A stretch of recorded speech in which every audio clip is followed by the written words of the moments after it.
அச்சோ, ஒரு பர்சன் கிட்ட போய் நெக்ஸ்ட் பர்சனுக்கு நான் என்ன வாங்கி தரணும்னு கேளுங்க. அவங்க என்ன சொல்றாங்களோ அதே நெக்ஸ்ட் பர்சன் வாங்கி கொடுத்துட்டு அதே மாதிரி ஒரு 5 பேர்ட்ட கேளுங்க. வேற மாதிரி ஒரு பர்சன்ட்ட போய் நான் நெக்ஸ்ட் பர்சனுக்கு என்ன வாங்கி தரணும்னு கேளுங்க. அப்போ ஃபர்ஸ்ட் பர்சன்ட்ட போய் கேட்கும்போது அவங்களுக்கு மட்டும் எதுவுமே வாங்கிக்கணும்னா அவங்களுக்கு ஹர்ட் ஆகும்ல. கரெக்டா சொன்னீங்க. அதனால நான் வந்து ஃபர்ஸ்ட் பர்சனுக்கு நான் வாங்கி தரேன். என்ன மனுஷன்? இப்போ நம்ம வந்து பூ கடைக்கிட்ட இருக்கோம். ஆண்டி, எந்த பூ ரொம்ப நல்லா இருக்கும்? உங்களுக்கு பிடிக்குமா இது வைக்க? ஜாதினால எல்லாருக்கும் பிடிக்கும். ஏன் நீங்க வைக்கவே இல்லை? அப்புறம் நான் அப்புறமேட்டு தான் வைப்போம். உங்களுக்கு வைக்க தான் நான் வாங்கினேனே. சரியா? ஆமா. ஆண்டி குடிச்சிருக்கா?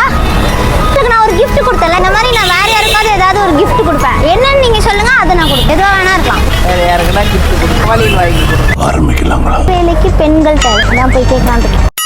கைஸ், நம்ம சப்ஸ்கிரைபர் நல்ல வழியில தான் வந்து உங்களுக்காக நான் வாங்கின ஒரு குட்டி கிஃப்ட்.